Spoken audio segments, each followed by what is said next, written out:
Welcome to Lock It Down Sports.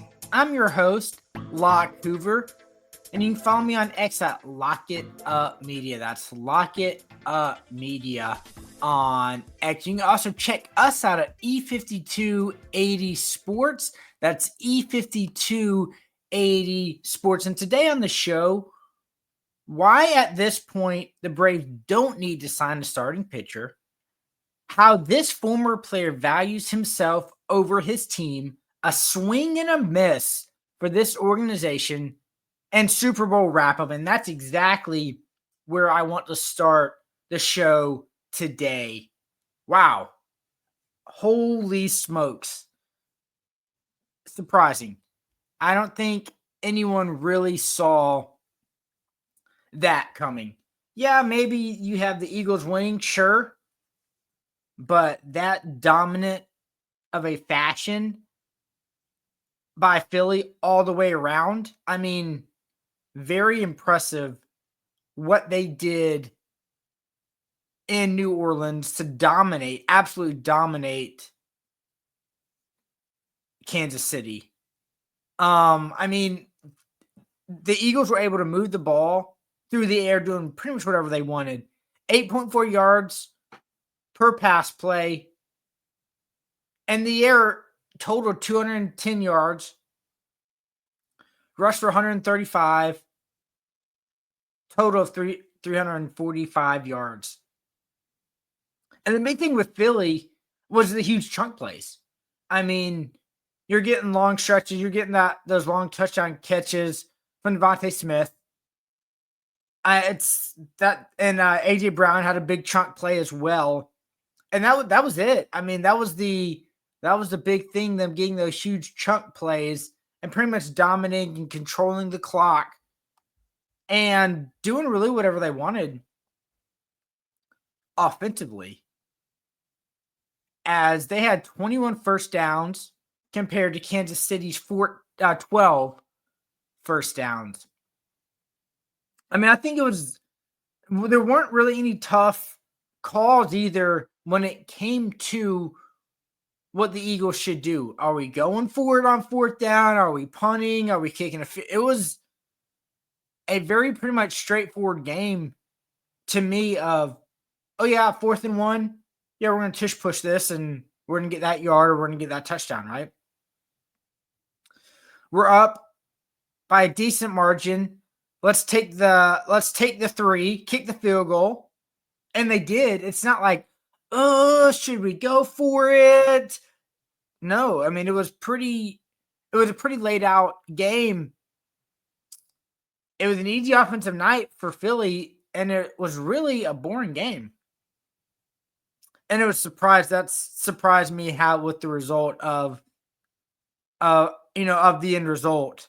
I mean, defensively, that's what won the Eagles this game. I mean, it was their defensive line all night, making it uncomfortable for Patrick Mahomes to scramble, to move anywhere. They got him 6 times. They sacked him 6 times and forced 2 interceptions. And those interceptions weren't just bad throws. I mean, so, but I think they were caused by that pressure of the defensive line. Moving the pocket, forcing him to move, making him uncomfortable back there. Been sacked 6 times. 6 times in the game. It was a long, rough night for Patrick Mahomes in the pocket all night. I mean, speaking of their push in the defensive line for the Eagles, they rushed only 11 times for 49 yards. 49 yards all game. I mean, their running attack isn't dynamic by any means with Pacheco. You mentioned Kareem Hunt, but it's okay. It's not completely dreadful. They just couldn't do anything. And that was the big key in this game, the pressure the defensive line was getting on Patrick Mahomes and what the Eagles did defensively. Very impressive. Yeah, they got some late touchdowns, but it was a wrap. I mean, that game was done basically by halftime, you want to say. They pretty much ran out the clock, kicked some field goals, and kind of sustained the lead, but it was done. And very impressive performance by the Eagles in that Super Bowl. Now, everything else with the Super Bowl, not a fan of the score bug. I didn't think it looked good. It was too big. It was too blocky. Kind of looked kind of clunky to me. And it was weird. It's like, that's not their score bug all season. And all of a sudden you put that up. You're like, what the heck is going on there? I mean, why do you have that big of a score bug to cover the field? Wouldn't you want a tick smaller one or better design one? Or even like a long layered one as opposed to basically like a square block. Don't you want to see more of the field? I do. But I mean, hey, that's just me. Commercials, right? You can tell it's very different. And why I say it's very different feel from the commercials compared to the last 4 years. I feel like some of those commercials probably would have gotten canceled in the last 4 years. But this is a new time, a new era, and new things are allowed because they know they're not going to get canceled. To me, there weren't really any standout, memorable ones except for this one. This is the only one I remembered. And that was the commercial of breast cancer awareness. And you're watching this commercial. I mean, how can not any guy not be paying attention? Like, whoa, what's going on with this commercial? When you're just seeing chicks and boobs all over the place, and you're like, whoa, that's didn't expect that to see on a Super Bowl on a commercial. Just boobs flopping everywhere, basically. And then they come over, breast cancer awareness, blah blah blah. Here's what it is about, but it's like, oh, that gets your attention, does it not? And that's really the only one I remember. Overall, I mean, they were fine, but that was my really the only one. It's like, oh, whoa, okay, boobs everywhere. All right, kind of surprised you a little bit. Now, halftime show, right? He was fine. Kendrick Lamar, whatever. I mean, he's what you would expect. I mean, my thing is, if you like rap, you liked it. If you didn't, you didn't like it. I mean, he got his Drake disses in, which isn't a surprise. They've been going back and forth at each other. How they say country is not a wide enough audience, but if country's not a wide enough audience, how is rap?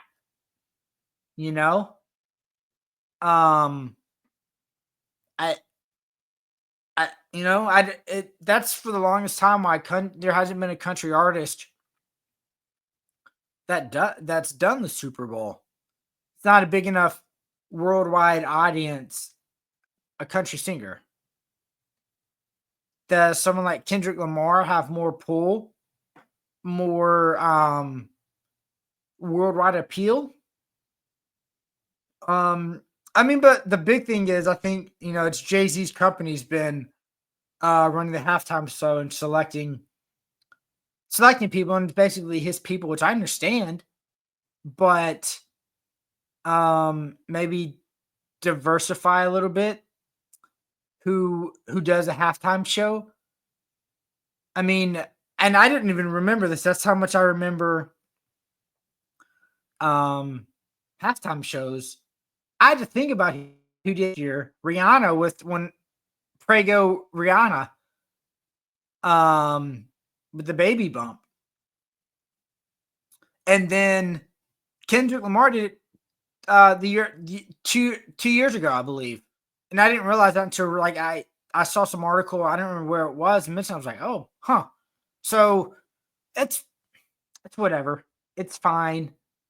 I don't want to get I don't think want to get too much of up in the air about it. I mean, if you like rap, you liked it. If you don't, you didn't. And that's kind of what it's at. And speaking of what it's at, with what's left in this starting pitching lineup that's available. And I've said this all offseason. I thought the Braves were going to sign another starting pitcher, right? Now that camp started, I don't think they're going to go the starting pitching route. I think they're going to add a bullpen guy, and a actual bullpen guy other than what they've done what they've done is sign a bunch of guys that have had quality big league time and quality success that have had down years, off years last year, signed to minor league deals, and see if what handful of those emerge for the last two spots probably in the bullpen. So that 2 or 3 spots, however you want to slice it, really. Because I think it said Alex Anthopoulos, he's come on said he's happy with how the starting pitching staff is shaping up. And 2 guys have kind of been swirling around potentials of, hey, I would like to see Alex Anthopoulos sign this guy or that guy. Here's a good option, etc. I think 2 guys that have kind of been popping up are Lance Lynn or Andrew Heaney. Lynn had a 3.84 ERA, 117 innings pitched, and 23 starts. It's okay. It's all right. Heaney, though, this is what I like about this guy. 32 starts, 160 innings, a 4.28 ERA. Fine numbers for back-end starter, right? That's kind of a 4-5 type starter. You know, that's kind of where the Braves are at. You know, with Strider coming back, one of your starters might move the bullpen, whatever. And whether that's the odds-on favorite Grant Holmes and Ian Anderson are looking right now, the leaders in the clubhouse, to be your 4 or 5 starters until Spencer Strider comes back, and then one of those potentially moving to the bullpen. But someone like Heaney would cost probably $5 to $10 million to sign him. Braves say they have some money, but what if I told you they already have someone for less money in their system that could do that for 32 starts? I know. You're probably about to moan and groan about this guy if you don't already know who I'm talking about. And I think Bryce Elder can still be a back-end 4 or 5 starter. So we're going to look at I know his rough season last year, but we're going to get to that in a minute. Let's look at his 2023 season. Essentially his full rookie season. Had more innings, a better ERA, and a better ERA plus than both Heaney and Lance Lynn last year. I'm comparing Bryce Elder's 23 season to Heaney and Lynn's 2024 season. And the overall complaint about Bryce Elder in his rookie season, mind you, was his second half, right? How he collapsed in the second half. He didn't pitch well. And that's true. Let me tell you the numbers. First half, Bryce Elder, 2.97 ERA, 106 innings pitched, 18 starts. Second half, kind of bad. 5.11 ERA, 68 and 2/3 innings pitched, 13 starts. Good first half, all-star. He's a rookie, mind you, 23. Wasn't supposed to pitch that many innings at all that year in 2023, but just kept pitching and throwing well. So what are you going to do?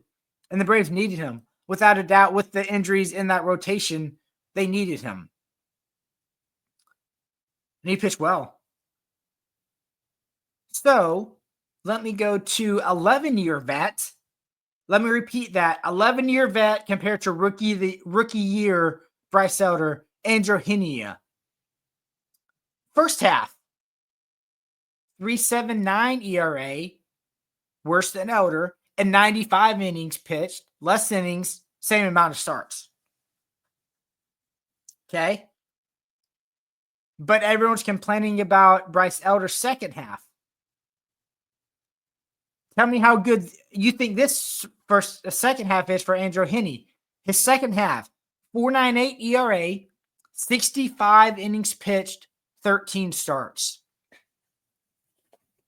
Is that a ringing endorsement?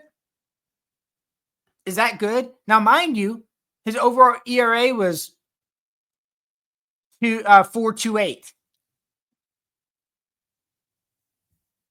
4.28 is what Heaney had last year. Elder had a better ERA at about 3.7 in 2023.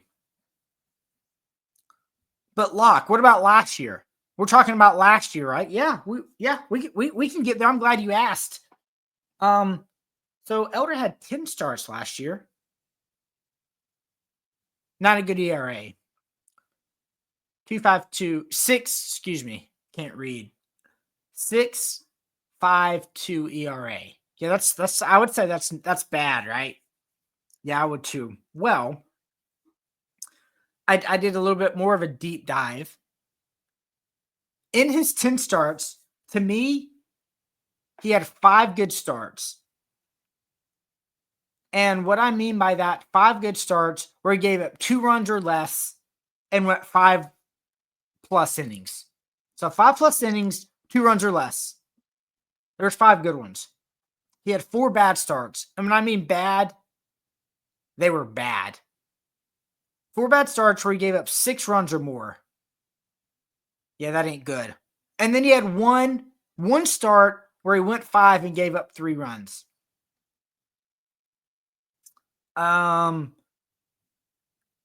Say what you want about that last start, 5 innings of 3 runs. I wouldn't call it a great start, but it keeps you in the ball game. So Heaney last year, 31 starts, had a 4.28 ERA. To me, he had 15 good starts. Like I mentioned, my standard is 5 innings pitched with less than 3 runs or 6 innings pitched with 3 runs or less. That was the breakdown for Heaney right there. He had 15 good starts of his 31. Bryce Elder had 10 starts. He had 5 good ones. You see what I'm saying here? I mean, there's a lot of correlation if you let this play out over the full season. Yeah, Bryce Elder might have gotten hammered, and he had a 5. He might have ended with a 5.5 ERA. But if you believe in the law of averages, things will even out and balance out. And a lot of Heaney's starts were short, or some of them were short early on in the season. But law of averages, 31 starts, 15 good ones, basically half. 4.28 ERA, Bryce Elder, 5 good starts, 4 bad ones, and a okay one. Play that over the full season. So why do you want to spend money on a starting pitcher like that when you already have someone who you've seen do it before? Why can't you do it again? right? And to me, Elder is not even the odds-on favorite to win the starting job. It looks like it's going to be Ian Anderson and Grant Holmes, and then an outside shot, AJ Smith-Sauver, and then Bryce Elder. I mean, I think Elder right now is sitting about fourth, probably that third or fourth on the pecking order to be in that starting rotation. And granted, now one of Ian Anderson or Grant Holmes would have to move to the bullpen when Spencer Strider comes back. I think another thing too that's helping both Ian Anderson and Grant Holmes is they're out of options. Bryce Elder's got options. So that comes into play, especially with Anthopoulos and any club, really. But you've seen it a lot with Alex Anthopoulos. If you got options, it's a double-edged sword. And that's why I believe the Braves, it's possible the Braves could go add a bullpen arm. Dave Roberts still available. Alex Wood, lefty option available. Out of the pen, just to name a few, I think, are possible options, and why he, at this point, I believe, go that route as opposed to adding a starting pitcher since we're already in camp. Now, it's on Alex Anthopoulos. He keeps his cards close. Probably after I'm done talking about this, he's going to go sign a starting pitcher, and it's like, oh, well, there goes that theory. But that's the Alex Anthopoulos that I love as my general manager. Now, I know this is about, 2 weeks old now, but there's just so much. And I thought this did fit. Talking about the Super Bowl, just wrapped up, obviously, on Sunday. Cam Newton, I believe last week, maybe 2 weeks now, came out and said this. He believes he'd rather have his MVP than win a Super Bowl. Said, and I quote, "It means more, and he did what he was supposed to do on the field. He can't help what the other 11 guys do." Let me rephrase that. That's not a quote. That's more of a paraphrase of what he was saying on First Take. Look, I did my job. Do your job, right? As he quoted Bill Belichick. Cam's like, I did my job. I want an MVP. That's my job. And then he goes on to list guys like Nick Foles, Brad Johnson, and Trent Dilfer winning Super Bowls. And he's right. And guess what? Cam Newton helps prove my point. They won the ultimate prize. And that's the most important thing if you ask almost anyone, right? I have a bad memory. I totally forgot Cam Newton won the Super Bowl. Won an MVP. I totally forgot that. You know what I did remember? I did remember Nick Foles and the Eagles winning the Super Bowl. I remember Trent Dilfer and that Ravens defense winning the Super Bowl. And Brad Johnson with Warren Sapp winning the Super Bowl. Thank you for proving my point. Do you want to be remembered? I feel like Cam Newton seems like he gets slided with these things. Like, I don't remember. Like I said, I forgot he won an MVP. I knew he was good. He had some good years. But just because you have good years doesn't mean you win a Super Bowl. You win an MVP. Case in point, Joe Burrow this year. If he makes the playoffs, he probably wins the MVP. He didn't. And so he just has a good year. Wouldn't you want to be remembered when the lights are the brightest? Especially nowadays, if you're a quarterback and you play decent, you don't have to play great. If you play decent, You're going to win a Super Bowl, and you're going to be Super Bowl MVP. He might say the MVP, Super Bowl MVP's not as meaningful because it's only one game as opposed to 16, right? But you won. People remember that. The lights are the brightest. The biggest moment you're able to win. Everybody watches the Super Bowl. Not everyone watches Carolina Panthers football. If you're not the Panthers fan, you're not watching the 16 Panthers games. And if you don't have Red Zone, or if you don't have the, not the Red Zone, if you don't have the NFL ticket, you couldn't watch Carolina and Cam Newton. You watched them regionally if your team was off that week. Or if you didn't have a team, you'd get a handful of,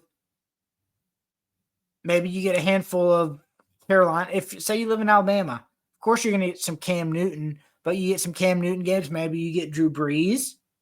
You get the Saints some games for the both, maybe they put the Falcons on and Matt Ryan. But fans don't always get to see you playing in Carolina, especially being Carolina.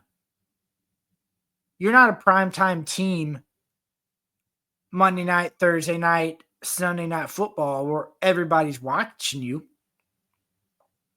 You're in Carolina. No fault of your own. That's who drafted you. But you're going to be remembered as one of the greats.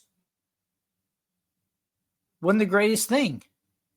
And I feel like that's what he wants to be recognized for his career. And wants to be considered for Hall of Fame consideration. Right? There's been, to me, more discussion about Eli Manning in Super Bowl and Hall of Fame conversations than, say, Cam Newton. Why is that? He won 2 Super Bowls. He won 2 rings. And guess what? He was a Super Bowl MVP in both those games. So there's a viable argument for that. Eli didn't get in the first round, but he's in the conversation of should he be in the Hall of Fame? Because he won those 2 Super Bowls. Yeah, he's recognized and loved in Carolina, but Cam Newton seems like the ego guy where he wants to be known, loved, and recognized by everybody, not just Carolina. Now, I wish there was a follow-up with this conversation, with this ask. What do he enjoys more? What does he like more? His Heisman or the national title? Do we get the same answer since he won both? I don't know. But going on his premise, I'm sure he's going to say he's going to take the Heisman over the Natty. I don't know. But based on that premise, you win the ultimate goal in college. You win the national championship. And you won the Heisman.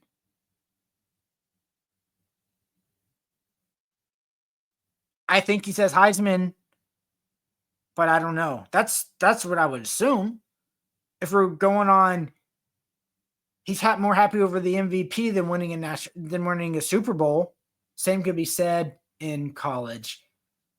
One thing the same can be said about is how much we missed Greg Olsen this year to be the number 1 overall analyst on Fox. You could tell, you listen to Fox, there's an analyst missing. There's a part of the calling of the game that's missing. I mean, and how many jobs would you have been demoted at if you won the top award in your field? I didn't know this. I had to look it up. He won 2 Emmys, and I like this about him. He let Fox know he wasn't happy about being demoted, and it's understandable. He busted his butt. He was a former player, solid player, tight end, but worked his way up to being in the number one chair in the NFL calling football games on Fox.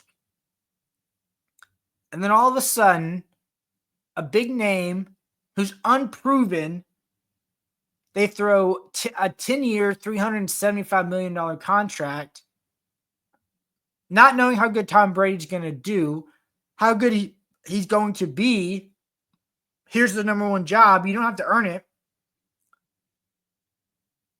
Yeah, you're probably one of the best quarterbacks of all time. There's no doubting that. That doesn't mean you're going to be a good analyst. And in my opinion, I don't think he was that good. I don't think Brady was that good. He didn't give you much insight for a guy that's won all the Super Bowls he's won. You know, played with all the great players, met all the great plays he's played, the way he's able to read the defenses. I don't think he was that good. Greg Olson was better. Now there's even more issues with him being partial owner of the Raiders. He can't go into the locker rooms. And I don't think he can give you true analysis being a part-time owner, partial owner for the Raiders. He's not going to give anyone true opinion. He's still too close to the guys. He still knows them all relationship-wise. He's not going to bash them because they might be his players. I mean, if you're a player and you hear an owner bashing you, why do you want to go play there? Why do you want to go sign there? And it's not like it's this great franchise currently where they're at, the Oakland Raiders. There's been a lot of up and downs, a lot more downs than ups. Yeah, maybe back in the day the Raiders were the Raiders. It's different now. And he's a competitor. He wants to win. He saw that on the field. As an owner, he wants to win a championship. He's a partial owner.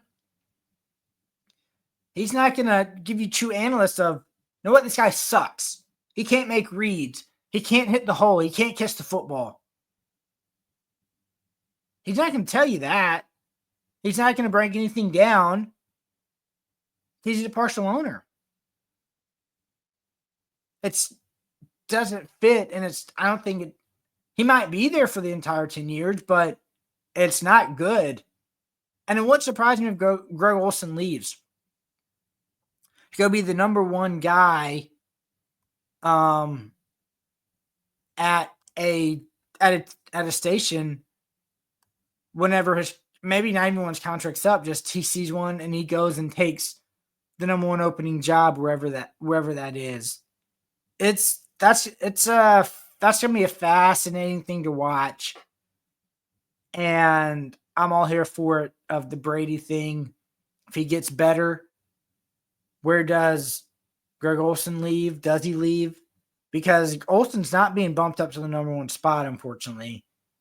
And that's the terrible thing in all of this. As always, you can follow me in X at Lock It Up Media. That's Lock It Up Media on X. I'm Locke Hoover. You've been listening to Lock It Down Sports. You can also check us out at D5280 Sports. Talk to you next week.